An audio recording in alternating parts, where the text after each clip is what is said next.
karlmenn ganga í gegnum breytingaskeið, ekkert síður en að konur gangi í gegnum breytingaskeið, þó að miklu minna sér talað það að karlmenn fara á breytingaskeið. Og ég hef meiri segja heyrt talsvert marga karlmenn verða mjög undrandi þegar ég nefni það við þá að þeir séu hugsanlega komnir á breytingaskeið. Og jafnvel hafa karlmenn sagt við mig að það kom ekki fyrir þá, það gerist aðeins hjá konum. En konur og karlar eru nú ekki alveg eins ólík að upplægi og margir kannski vilja halda, svo karlar að sjálfsögðu fara líka í gegnum breytingaskeið.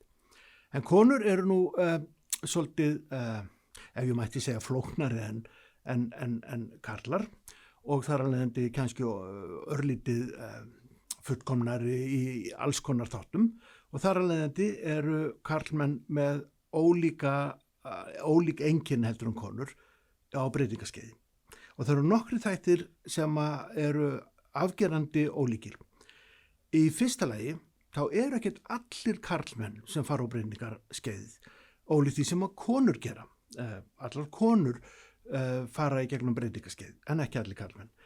Annað sem er ólíkt er að þegar kona fer í gegnum breytingaskeið, þá hindrar það að hún geti haldið áfram að eignast börn. Karlmenn hins vegar, þeir geta framleitt börn þó þeir séu á breytingaskeiði og jafnvel búin að vera lengi á breytingaskeiði. Þannig að það hindrar ekki að þeir geti, eða æxlunarháttur karlana, hann eyðilegst ekki, jafnvel þó að þeir fari í gegnum breytingaskeið.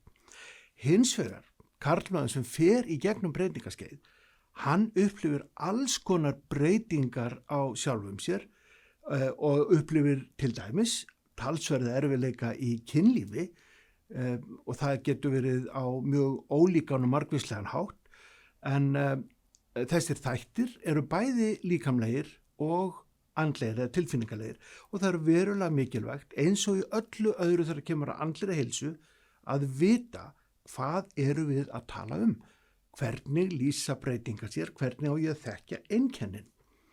Og það sem gerist í svona í grunninn, í breytingaskeiði karla, og nú gæti fræðimenn og ég bara hefðbundin klínískur félagsráðgjafi og hef ekki sérhæft mig í þessum fræðum en hef þó lesið útlenskar bækur með mjög löngum orðum og það væri hægt að útskýra þetta í ótrúlega flóknu og víðfemmu máli.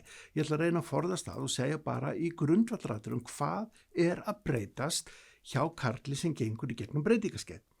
Og það sem er að gerast þar er að það er breyting á framleiðslu testosteróns í líkama karlsins. Og það eru ótrúlega margir sem að tengja testosterón eingöngu við kynlöngun eða kynkvöt. En testosterón hefur alls konar verkefnum að sinna í karlslíkamanum, miklu meira heldur en bara þetta með að langa ekki stunda kynlíf. Hjá karlmönnum er testosterónu framleitt í eistum og það sem gerist í gegnum lífslaupið er að það er eðlilegt að testosterón framleiðslan hún minnki aðeins og nú er eins og í þessu og í öllum fræðum ekki bara ein skoðun, þannig að fræðimenn hafa ólíkar skoðun á því af hverju testosterón framleiðslan er að minnka, sumir vilja segja að það hafi ekkert með breytingaskeið að gera, þó að algengara sé að fræðimenn telji að þetta sé breytingaskeið sem er að eiga sér stað. Og þegar að testosterón framleiðsla minnkar, þá verða ótrúlega víðtæk áhrif á líkamann. Og við ætlum aðeins að skoða þessi einkenni, hvað er það sem að raunverulega er að gerast.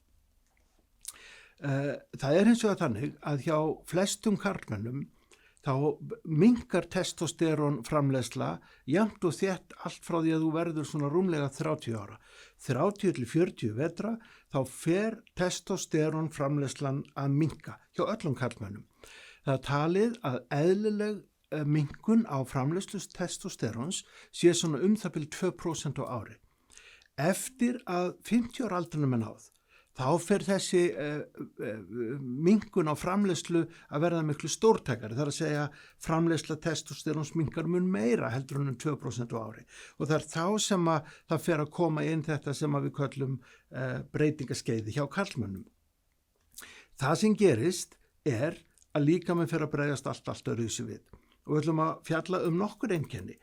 Ég ætla líka að lesa upp svona helstu einkennin, fjalla svo nokkur þeirra, en það mjög mikilvægt að muna að þessi enginn, þessi listi sem ég að fara að telja upp núna, hann langt frá því að vera tæmandi listi. En ef að þú ert að merkja við nokkur eða jafnvel nokkur af þeim einkennum sem ég ætla að lesa upp, þá ástæða fyrir þig til þess að huga því hvernig get ég brugðist við því sem að gerast. Eitt sem mér langar að segja bara strax, það kemur til dæmis fram hjá karlmönnum sem á breytingaskeiði þetta leiðindar tímabil þegar maður fyrir að pissa hægar og svo vegna þess að ég komin hálfa leið og næsta áratug fyrir ofan ég sem 54 vetra, þá ég komin á þann stað þegar ég frá almenningssalerni að pissa og svo kemur tvítugur fóli við hliðin á mér og það raunast eins og raunægjafoss úr limnum á manninum, þá lítur maður á drenginu og segir hættu að monta þig. Vegna þess að maður sjálfur stendur og bara glaður að það lekur nokkur reglulega úr í pissuskálina.